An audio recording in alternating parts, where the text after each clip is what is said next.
Hey guys, it's Jeff, and today I want to talk to you about a question I get all the time, and that question is, are pay-per-click ads worth it for my business? Today we're going to go through a series of processes and tools you can use to figure out the answer to that question. When people talk about pay-per-click ads, they're usually referring to something like paid search through Google or Bing. They might also be talking about things like Facebook ads or Instagram ads. Either way, we're going to provide you a framework that can help you figure out whether or not that can be a profitable customer acquisition channel for your business. So without further delay, let's unbox it.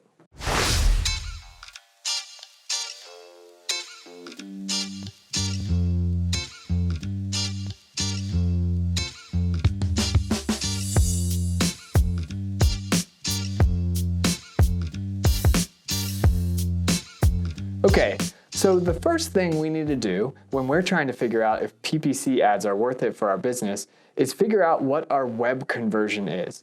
Now, when we say web conversion, what we're talking about is the key action we want users to take on our website.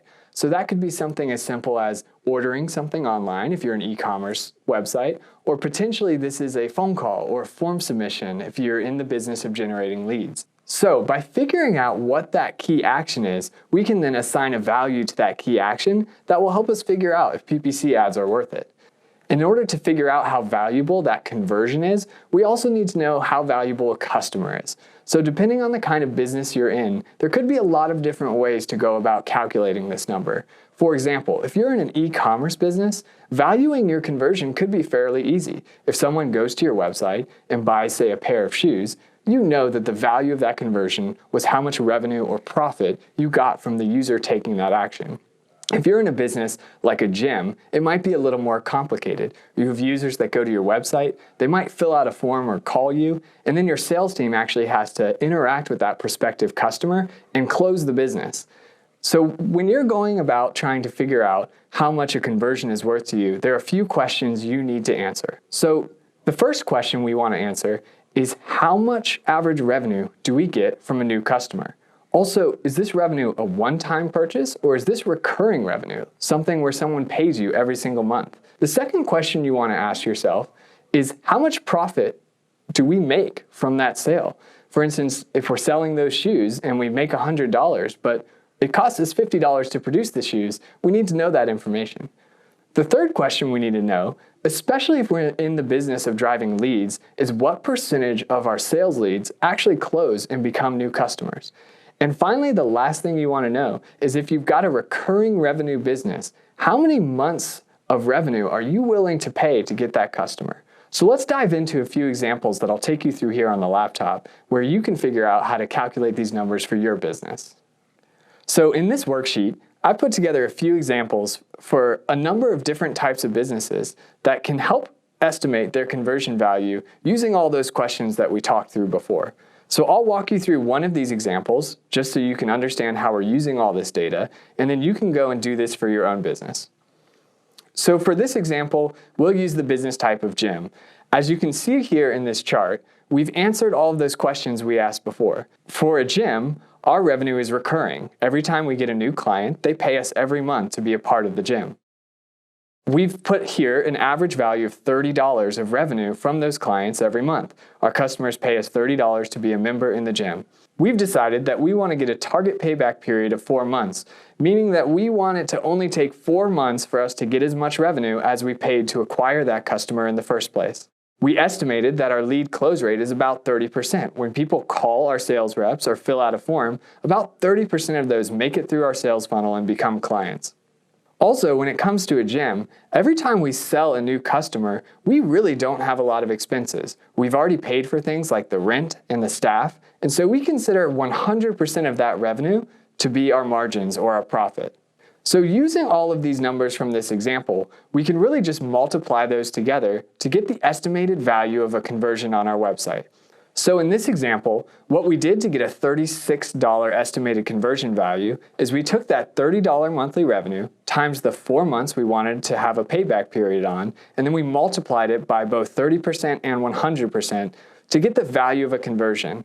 The way we're going to use this number is that this is the maximum amount we want to pay to get a user to take that key action on our website. And as long as our cost per conversion is under this number, we know that we're going to be profitable with our PPC campaigns. Okay, now that we have an estimate for what a conversion is worth to our business, we now need to go figure out what is an estimated range of click costs that we can expect to pay when we're doing things like paid search or Facebook advertisement. In this example, we're going to use a tool that Google will actually provide for free as long as you have a Google Ads account set up.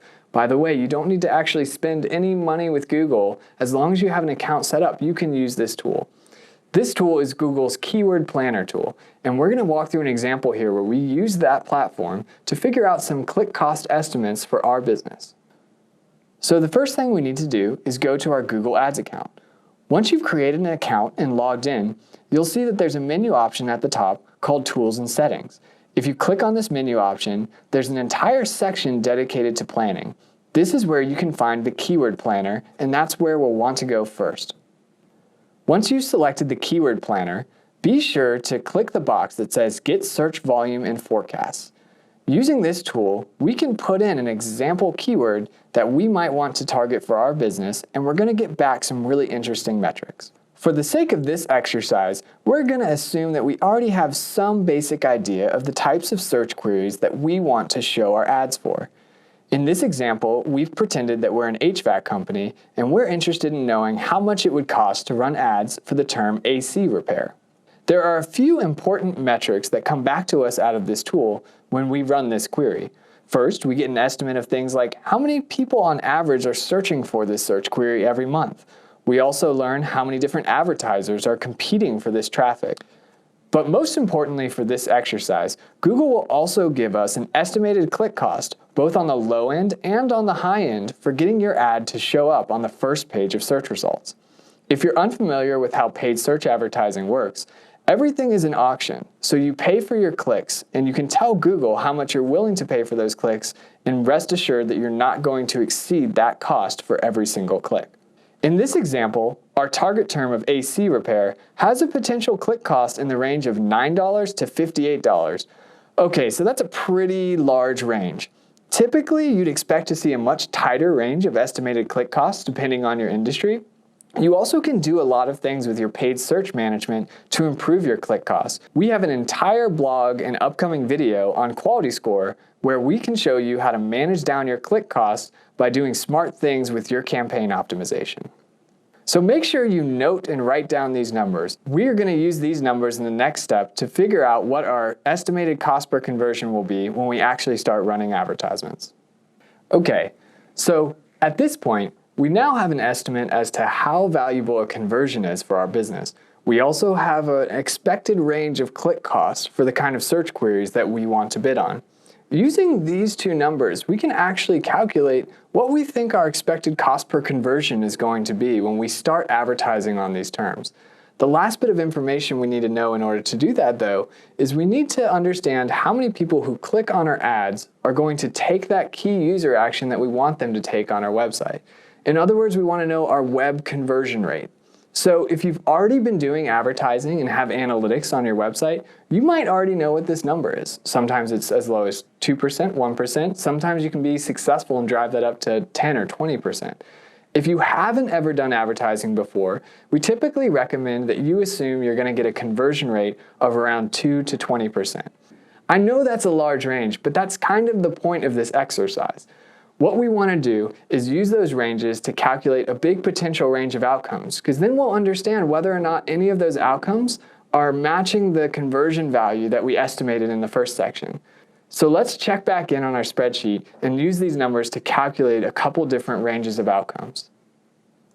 So what we've done here is we've taken our estimated range of click costs from $9 to $58 and put them across the columns of this chart. We've also taken our estimated conversion rate from 2 to 20% and put those in the rows of this table. Now, the values in these tables reflect the expected cost per conversion if we had the click cost of the column combined with the conversion rate of the row. In order to create a formula for this, all you need to do is take the click cost divided by the conversion rate percentage, and that will give you your expected cost per conversion. In this example, we're pretending that we're an HVAC company and we only want to pay $128 for our conversions based on the exercise we did before. All of the cells you can see that are green here are cost per conversion values that would allow us to meet our goals. What's great about this data is first, it will tell us whether or not PPC ads are worth it for our business. So based on this table, I can tell that sometimes they won't work, sometimes they will work, but it really depends on if we can keep our click cost low and if we can make sure our website converts users at a certain percentage. This not only helps us understand whether or not PPC ads are something we should test, but it will also give us some key benchmarks that we need to hit when we start testing our campaigns. For instance, in this example, if we're able to keep our click cost down at $9, then we need to make sure that our website converts users to leads at least a rate of 11%. Okay, so based on that exercise, we now understand whether or not PPC ads could be worth it for our business. But to be fair, everything we just did was theoretical. The best way for us to actually figure out if PPC ads are going to work is to go test them. So equipped with this data that we just worked through, we can now go run some pilot campaigns on something like Google Ads and try to figure out, can we hit those click costs that we think we need to be successful? And can we get our website to convert at the rate that we need to make sure that the leads we acquire cost less than the sales we get from them? We hope that this exercise helped you figure out whether or not PPC ads are worth it for your business. Keep coming back and check out our future videos where we're going to continue to dig into concepts in pay-per-click, search engine optimization, and web analytics. I look forward to seeing you in the next video, and remember to always be optimizing.